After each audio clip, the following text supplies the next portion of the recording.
بسم اللہ الرحمن الرحیم۔ معزز خواتین و حضرات، آپ کے پسندیدہ پروگرام فتاوی آن لائن کے ساتھ میں ہوں آپ کا میزبان میاں طاہر، اور اس پروگرام میں آپ کی طرف سے آنے والی فون کالز کے جوابات دینے کے لیے میرے ساتھ تشریف فرما ہیں ملک کی معروف علمی شخصیت محترم مولانا محمد اسحاق مدجلہ العالی۔ فتاوی آن لائن اسلامی تعلیمات اور سوال و جواب کا یہ پروگرام ہر اتوار انہی اوقات میں آپ کی خدمت میں پیش کیا جاتا ہے۔ آپ بھی اپنے مسائل کے حل کے سلسلہ میں ہمیں کال کر سکتے ہیں۔ کال کرنے کے لیے ہمارا ٹول فری نمبر ہے 0800117777۔ جی مولانا، ہمارے پاس کچھ تحریری سوالات ہیں، ہم ان سے اپنے پروگرام کی ابتدا کرتے ہیں۔ تو ایک بھائی کا پہلا سوال یہ ہے کہ میں کبھی ظہر یا عصر کی نماز کے اندر 2 رکعتوں کے بعد مسجد کے اندر پہنچتا ہوں اور امام کے پیچھے کھڑا ہو جاتا ہوں، تو میری 2 رکعتیں جو پہلی ہوتی ہیں وہ میں بعد میں ادا کرتا ہوں، تو کیا ان رکعتوں میں بھی میں قرآن کریم کی کوئی سورہ مبارکہ کی تلاوت کروں گا؟ ظہر عصر کی نماز میں آ کر شامل ہوتے ہیں، 2 رکعتیں گزر جاتی ہیں، 2 انہیں لگتی ہیں، ہاں جی، اور 2 ان کے بعد اٹھ کر پڑھتے ہیں۔ جی بالکل، یہ جس طرح بھی پڑھ لیں نا پچھڑی رکھتے ہیں، ٹھیک ہی مطلب میں اگر سوچتے پڑھ لیں تب بھی ٹھیک۔ امام ابو حنیفہ رحمۃ اللہ علیہ ان کا یہی خیال ہے کہ پہلی رکعتیں چھوٹ گئی ہیں، بعد میں اٹھ کر بالکل اسی طرح جس طرح پہلی رکعتیں پڑھنے کی ہیں جو چھوٹی ہیں۔ ہاں، پہلی میں اٹھ کر سبحانک اللہ الحمد شریف سورت، پھر سجدے کر کے اٹھ جائے، دوسری میں الحمد شریف اور سورت پڑھ کے بیٹھ۔ یعنی ترتیب جو جس طرح پہلے پڑھنی تھی نا جب شروع میں ہوتا وہ اصل ترتیب وہ قضا ہو گئی، بعد والی اس نے اب پہلے پڑھ لی ہیں، پہلی اس کی رہ گئی وہ بعد میں پڑھی۔ دوسرے لوگ کہتے نہیں یہ بات کوئی نہیں، یہ اسی بات نہیں ہو سکتی، جہاں سے اس نے آ کر اللہ اکبر پڑھا، اگر وہ تکبیر تحریمہ نہیں تو اس کی نماز ہی نہیں شروع ہوئی، اور اگر تکبیر تحریمہ تو وہ آدمی ہو، اس لیے اس کی پہلی رکھتے ہیں وہی ہے جو آپ کی ساتھ نے پڑھی، اس میں کچھ پڑھا یا نہیں پڑھا یہ لاجیکلی بات، 1-2 نمبر اس کو ہے۔ اب تیسری چوتھی جو ہے نا وہ صرف الحمد للہ پڑھے اور کچھ۔ تیسرا گروہ درمیان میں آ گیا کہ بعد میں اٹھ کر جو پڑھے وہ پڑھنے کے لحاظ سے پہلی سمجھے، یعنی سبحان اللہ الحمد للہ جو ہمیں پڑھے نا وہ یہی سمجھ کے پڑھے میری ایک پہلی ہے، مگر اتحیات کے لحاظ سے آخری آخری۔ مگر اس مسئلے پہ میں رسنے کا کہ کوئی بات نہ لیا نہیں ہے وہ مانو درمیان والی بات ٹھیک تھی جو آپ نے فرمائی ہے کہ جہاں سے اللہ اکبر کا وہ اس کی نمبر ہے، آگے 2 3 4 سیدھا چلتا جائے، پریشان ہونے کی۔ جزاکم اللہ احسن الجزا۔ بات واضح ہوگی کہ اگر کسی بھائی کی ظہر یا عصر کی 2 رکعتیں رہ گئی ہوں اور تیسری اور چوتھی کے اندر آ کے شامل ہوا ہو تو یہی سمجھے کہ جس میں شامل ہوا ہے وہ اس کی پہلی ہے، امام کی بے شک تیسری یا چوتھی یا دوسری ہو، آپ کی پہلی ہو، یہی بات آپ نے فرمائی نا۔ جزاکم اللہ احسن الجزا۔ کینیڈا سے مسز جمال عظیم نے ہم سے پوچھا ہے جی کہ ایام حیض کے اندر کیا عورت قرآن کریم کھول کر اس کی تلاوت کر سکتی ہے ہاتھ میں پکڑ کے؟ نہیں، ہاتھ میں پکڑ کر نہیں تلاوت کر، زبانی کو یاد ہو نا وہ پڑھ، یعنی قرآن کریم ہاتھ کے اندر نہیں پکڑا جاتا۔ چلیں، اگر ہاتھ میں مولانا کوئی دستانے وغیرہ چڑھائے ہوئے ہوں یا کچھ ایسا کوئی بچہ ساتھ بیٹھا ہو تو اس کو بندہ کہتا ہے کہ بیٹا صفحہ پلٹ دینا تو میں پڑھتے ہیں، اگر پکڑا ہوا صفحے اٹھتا یہ دیکھ لے کر پڑھتی تھی۔ اچھا چلیں، وہ جو مطلب کسی چیز حائل درمیان کے اندر ہو، کپڑا ہو یا دستانے ہو یا کوئی اور چیز، اس سے ورق الٹنا حیض والی عورت کے لیے جائز ہے؟ وحیدہ مانا ہی ہے، اتنی مصیبت کرنے کی کیا ضرورت ہے، اور ذکر بہت ہیں وہ کرتی ہے، سبحان اللہ الحمد للہ استغفر اللہ درود وغیرہ وہ پڑھے۔ چلیں، ان ایام کے اندر عورتیں احادیث کی اور سیرہ مبارکہ کی اسلامی تعلیمات کی کتابیں پڑھ سکتی ہیں؟ وہ سب پڑھ سکتی۔ ٹھیک، جزاکم اللہ احسن الجزا۔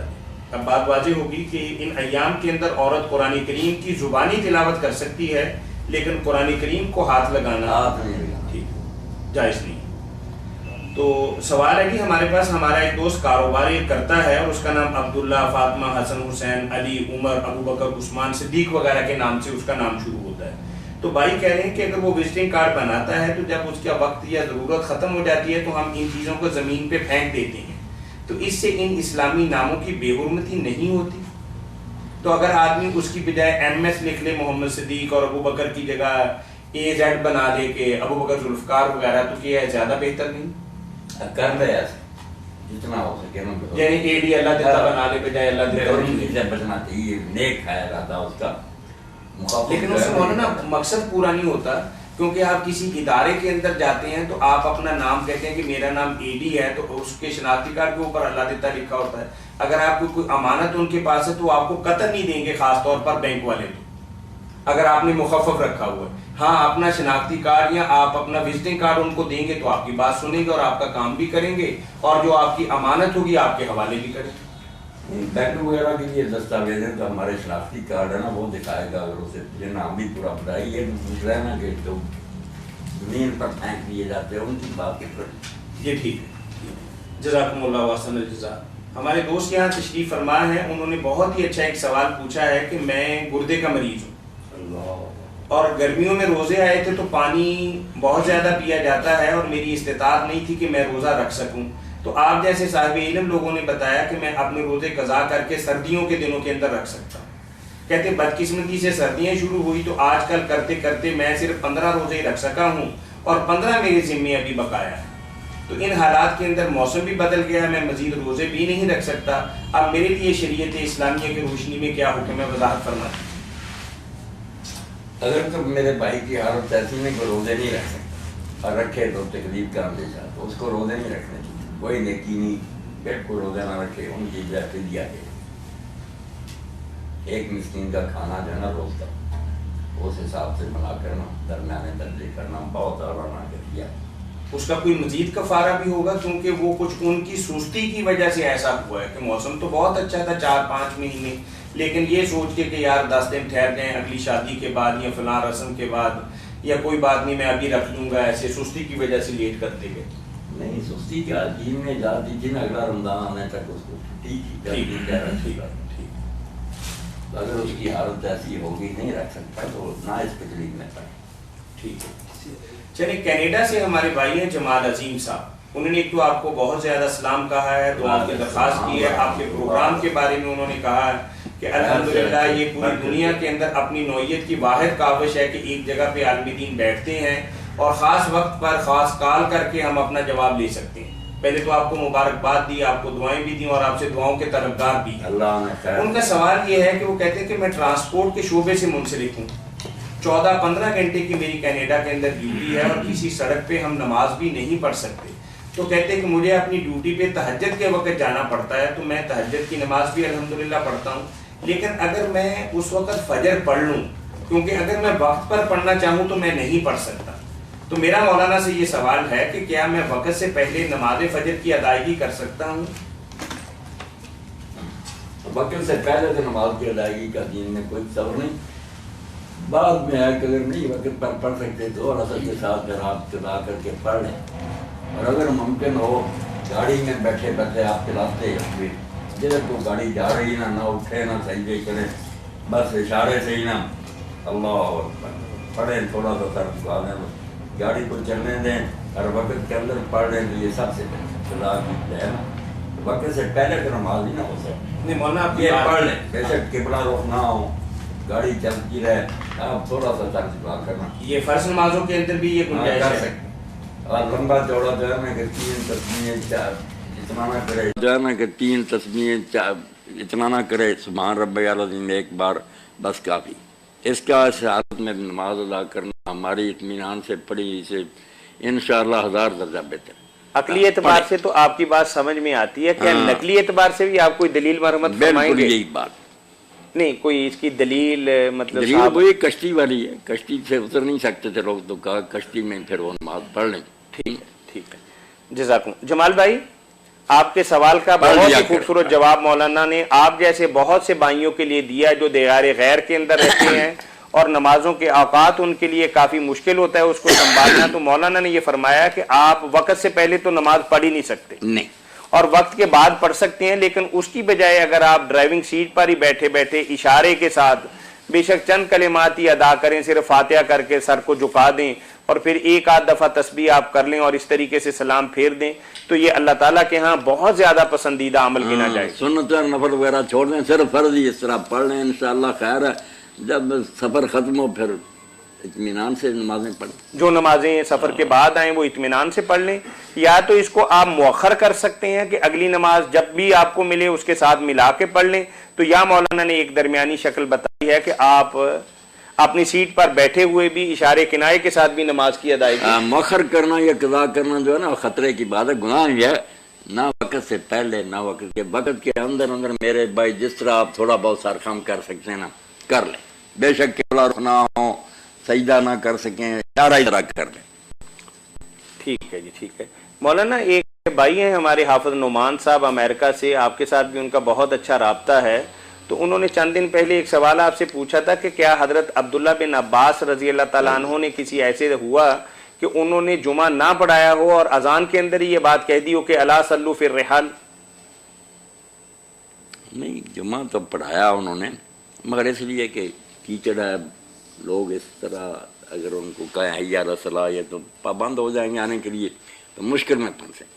انہوں نے پھر جمعہ کی اذان میں مؤذن کو کہہ دیا کہ حی علی الصلاۃ، حی علی الفلاح کی بجائے نا الا صلو فی الرحال یہ کہہ دو۔ تو لوگ حیران ہوئے کہ یہ جو آپ نے کروایا کہ گھروں میں نماز پڑھ لو، یہ کیا ہوا؟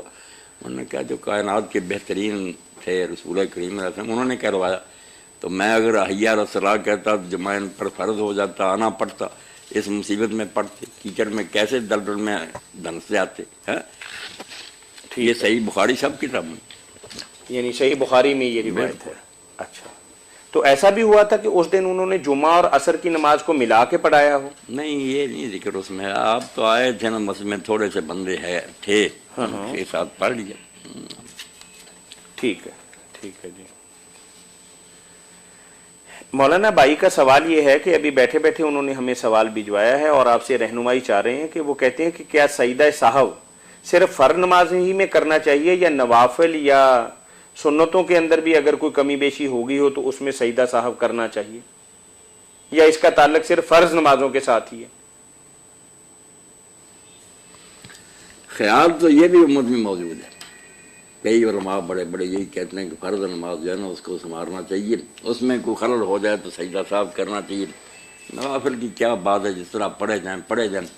مگر زیادہ لوگ یہی کہتے ہیں کہ ان میں بھی سجدہ صاحب کرنا چاہیے۔ نبی علیہ السلام نے جتنے کیے ہیں ان کا تعلق تو فرضوں سے ہی ہے، اسی کا ذکر آیا، کوئی نفلوں سنتوں کا نہیں ہے۔ ٹھیک ہے، جزاکم اللہ۔ یعنی آپ کیا فرماتے ہیں کہ سنتوں اور نوافل کے ساتھ بھی ہمیں سجدہ صاحب کرنا چاہیے، یا وہی جو موقف ہے کہ صرف اس کا تعلق فرض نماز کے ساتھ ہے آپ بھی اسی کے قائل ہیں؟ کوئی کر رہے تو اس کو ہم گناہ گار بھی نہیں کریں گے، اگر کوئی نہیں کرتا تو اس کو بھی نہیں کہیں گے کہ اس کی نماز نہ اکثر ہے، فرضوں کی فکر کریں گے۔ ٹھیک ہے، ٹھیک ہے، جزاکم اللہ احسن الجزا۔ مولانا آپ نے پردے کے حوالے سے ایک سوال کیا تھا، دبئی سے ہمیں سوال آیا، اور ایک تو انہوں نے آپ کو بہت زیادہ سلام کہا اور پھر ساتھ آپ کے پروگرام کے حوالے سے بھی 2-3 باتیں کہی ہیں، تو ان کا سوال یہ ہے کہ آپ نے یہ فرمایا کہ محارم سے جو پردہ ہے نا وہ ناف سے لے کر گھٹنے تک ہے۔ بالکل، انہوں نے کہا کہ اگر ہماری عورتیں ہمارے گھروں کے اندر اس طریقے سے وہ رہیں گی تو پھر ہم کہاں جائیں گے؟ نہیں، اس کا مطلب یہ نہیں کہ عورتیں اسی طرح رہیں، یہ تو بات جو سمجھتا ہے اس کی درست نہیں سمجھ ہے۔ ٹھیک ہے، یہ صرف جواز کی بات ہے کہ اگر گھر میں کام کرتے وقت بازو ننگے ہو جائیں، پنڈلیاں ہو جائیں، گلا ننگا ہو، تو آخری حد یہ ہے کہ محرم عورتیں جو ہے نا وہ اپنے محرم رشتہ داروں کے سامنے ناف سے گھٹنوں تک ڈھانکیں، اس سے زیادہ کوئی حصہ ننگا ہو جائے کی ضرور سے، باقی اس کو عادت بنانا اور اسی طرح رہنا یہ تو بالکل وقار کے اور شرافت کے خلاف بات، اور ان کی ٹھیک ہے بات کہ اگر عادی ہو جائیں گے ایسا تو پھر باہر بھی بے پردگی شروع ہو جائے گی، یا گھر کے اندر ہی وہ بندہ کہتا ہے کہ ہم تو بڑے پریشان ہو جائیں گے کہ وہ نہیں دین پہ عمل بھی کر رہی ہیں اور ہمیں تنگ بھی کر رہی اس کو روٹین نہیں بنانا کوئی عادت ہے، بس کام کاج میں اگر سر ننگا ہو گیا یا گردن وغیرہ اس طرح یہ باقی تو آخری حد اس کی جو ہے ناف سے گھٹنے تک تو ضرور چھپا ہونا۔ ٹھیک ہے جی، ٹھیک ہے، جزاکم اللہ احسن الجزا جی۔ مولانا ہمارے دوست ہیں یہاں، انہوں نے سوال کیا ہے کہ امام جلال الدین سیوطی اپنی کتاب تاریخ الخلفاء میں ایک حدیث لائے ہیں کہ حضور نبی کریم صلی اللہ علیہ وسلم نے فرمایا کہ میری امت میں 12 امام ہوں گے اور وہ کلہم سید اور قریش ہوں گے، مگر شومی قسمت کہ کئی لوگ ائمہ اہل بیت کے نام کے ساتھ امام تو نہیں لگاتے جبکہ دوسرے لوگوں کے ساتھ امام کا لفظ استعمال کرتے ہیں، جیسے امام ابو حنیفہ رحمۃ اللہ علیہ ہیں، امام مالک شافعی، امام ابن تیمیہ، امام مالک، یا کچھ اور لوگ ہیں کہ جو ان کے ساتھ یہ امام کا لفظ استعمال کرتے ہیں، جو حقیقی امام ہیں ان کے ساتھ امام کا لفظ استعمال نہیں کرتے۔ بھائی کا سوال یہ، بھائی کا سوال جو ہے نا کہ آپ نے فرمایا دین غالب رہے گا اور اسلام اس وقت تک چلتا رہے گا جب تک اس امت میں 12 امیر یا خلیفے نہ ہو جائیں۔ امام تو نہیں، وہاں تو لفظ ہے امیر کا اور خلیفے کا۔ تو اب جو شیعہ حضرات کہتے ہیں کہ وہ 12 امام ہیں، یہ جو اہل بیت میں سے بڑے نیک اور صالح لوگ ہیں، ان میں سے امیر صرف حضرت علی ہوئے ہیں، ان کو حکومت ملی ہے، حضرت حسن کچھ مہینوں کے لیے ہوئے، اور امام جو ہیں مہدی وہ ہوں گے، باقی امیر نہیں ہو سکے، وہ قابل جتنے جی چاہے، مگر وہ علم کے امام ہیں، عمراء اور حکام نہیں بن سکے۔ حدیث میں تعلق جو بات ہے وہ حکام کی، حاکم۔ اب اس کے 2 معنی ہے، تو اس بارے میں بہت علماء میں پریشانی کہ وہ 12 کیا ہیں، کس طرح ہوں گے، دفتر لکھ کر لوگ تھک گئے، کیونکہ اگر سارے گنتے ہیں تو اب تک سینکڑوں سے زیادہ ہو چکے ہیں، اگر نیک گنتے ہیں تو حضرت حسن کے بعد نیک مل، تو پھر کیا ہے اس کا پریشان۔ یہی وہ میرے بھائی کی بات، شیعہ کہتے ہیں ہمارے جو ہیں ان کو یار تم میرے سنت بھی مانتے ہو، صالح نیک صالح ہیں مگر امیر نہیں بن سکے، حکومت نہیں ان کو ملی۔ تو کچھ لوگوں نے تو پھر کہا کہ لگاتار جتنے ہیں نا وہی ہیں، اس میں پھر یزید بھی آتا، یہ شیعہ حضرات پھر کہتے ہیں دیکھو تمہاری کتاب میں اس کو بھی شمار کیا۔ تو اس میں سمجھنے کی بات ہے کہ اگر لگاتار ہی مراد ہے نا تو اس میں ان حکمرانوں کی تعریف نہیں کہ وہ اچھے ہوں گے یا بد ہوں گے، وہ دوسری حدیثوں سے پتہ چلتا ہے کہ 30 سال کے بعد وہ ظالم حاکم ہیں۔ وہ صرف اسلام کے غلبے کی بات ہے کہ 12 حکمران ہونے تک نا ان کا رعب رہے گا، باقی کفار ان سے مرعوب ہوں گے۔ اور واقعی عمومیہ نے جب خود ہی اپنے خلیفے کے خلاف بغاوت کر کے قتل کر دیا اس کو، ان کا پھر رعب جاتا رہا،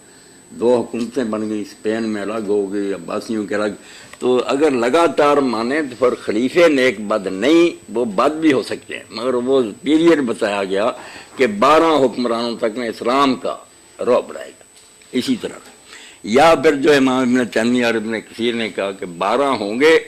مگر ان میں لگاتار ہونا شرط نہیں، وہ قیامت تک ہوں گے، کچھ ہو گئے عمر بن عبدالعزیز، کچھ پھر امام مہدی سے پہلے، آخری قیامت تک ہوں، قیامت تک۔ یہ 2 تشریح ٹھیک، یعنی اس میں تسلسل والی بات نہیں ہے،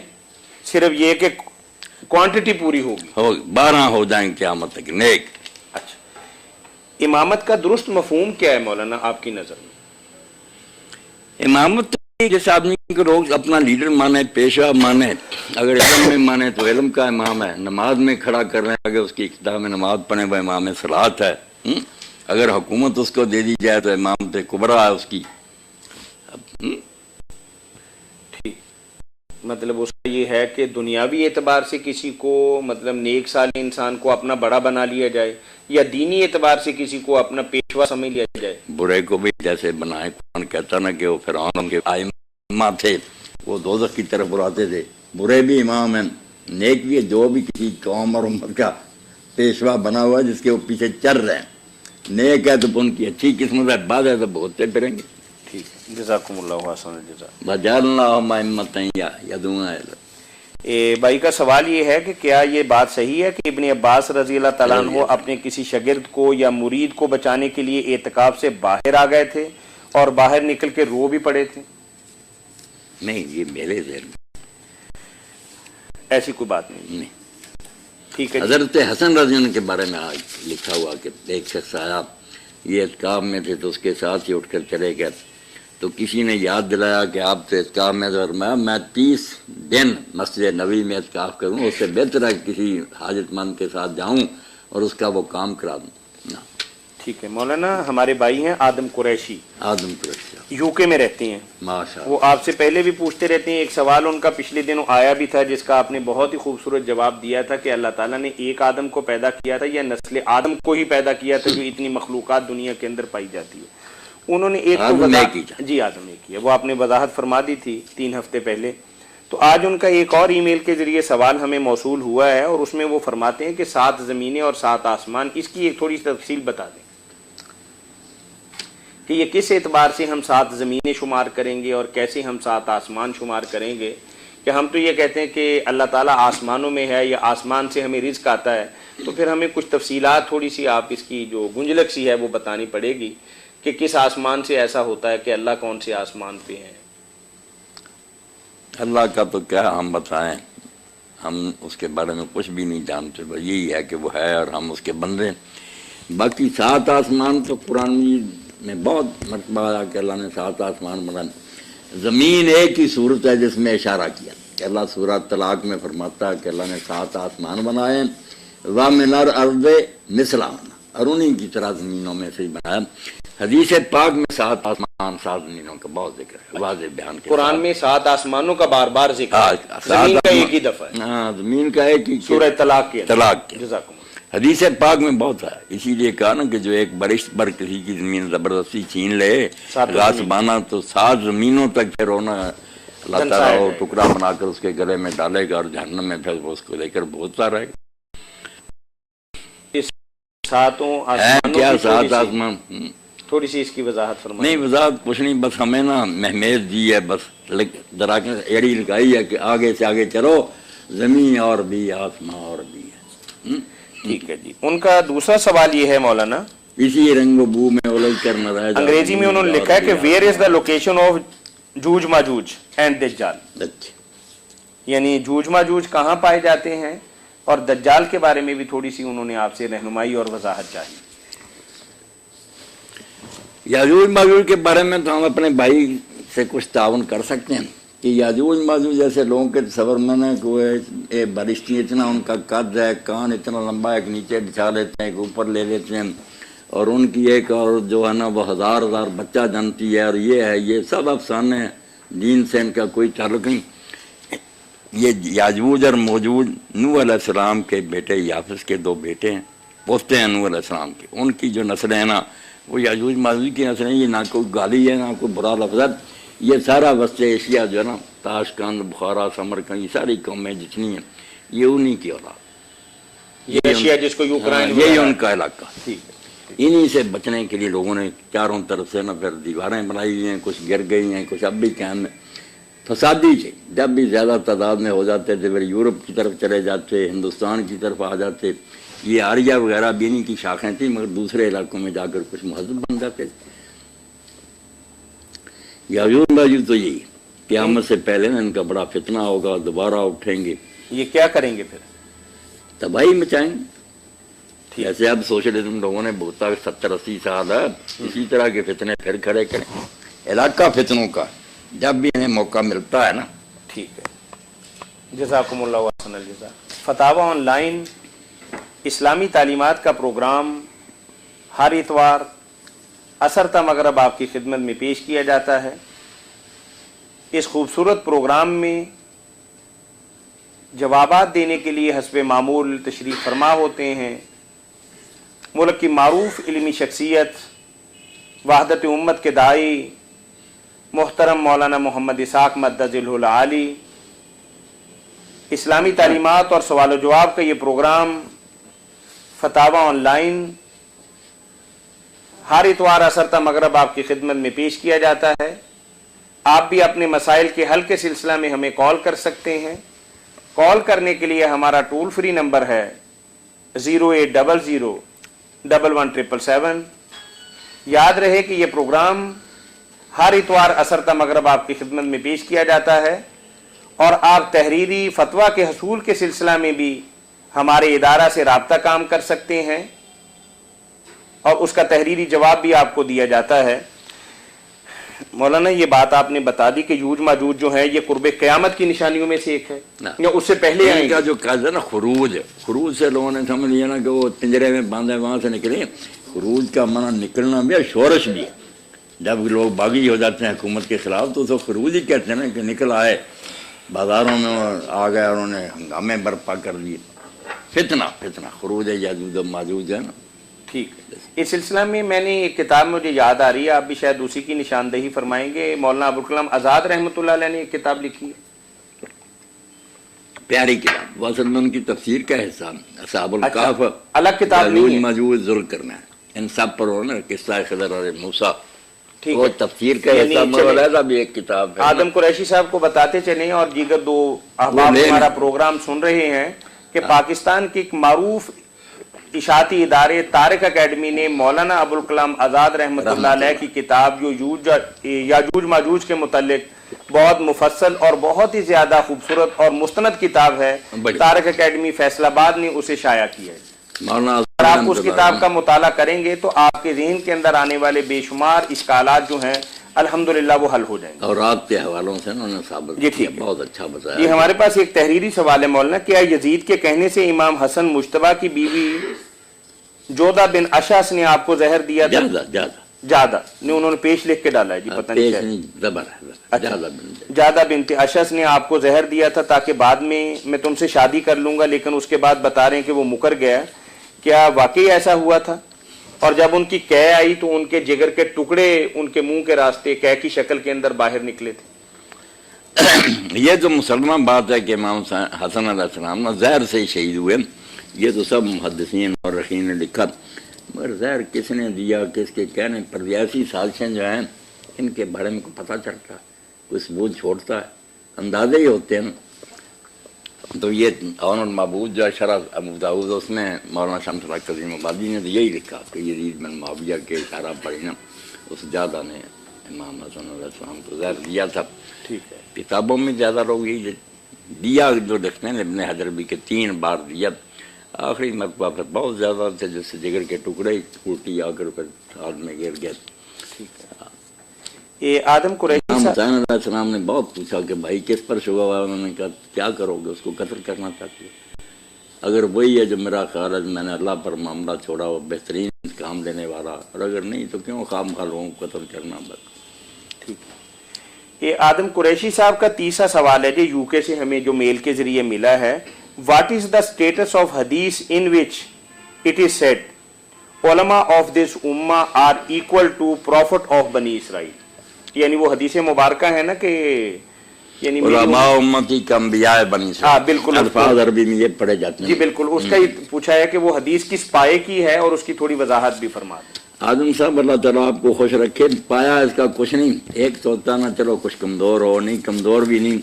یہ باطل اللہ صلی اللہ بالکل گھڑی ہوئی، اور کوئی اس کے گھڑنے والے کا بھی پتہ نہیں، کوئی سر پیر ہی نہیں۔ یہ جسٹس منیر کی جب عدالت یا جسٹس کیانی کی قادیانیوں کے خلاف چل رہا تھا معاملہ، تو انہوں نے بھی یہ حدیث پیش کی تھی اچھا، کہ انبیاء بنی اسرائیل کی طرح اس امت کے عالم ہے، اس لیے مرزا صاحب یار اگر نبی بن گئے پھر کیا مولوی نبیوں کے برابر ہیں؟ تو پھر علماء نے اس وقت آنکھیں کھولی اور کہا اس کی کوئی سند پیش کرو، جعلی سچی کوئی دکھاؤ، کون بیان کرنے؟ کچھ نہ نکلا۔ وعلیکم السلام، بالکل یہ بناوٹی۔ علامہ البانی صاحب نے یہی لکھا کہ قادیانیوں کی دلیلیں ایسی ہیں سلسلہ حدیث ضعیفہ، ٹھیک ہے، بالکل یہ بے بنیاد بات۔ چلیں آدم قریشی صاحب، مولانا نے آپ کے سوال کے جواب کے آپ کا جو سوال تھا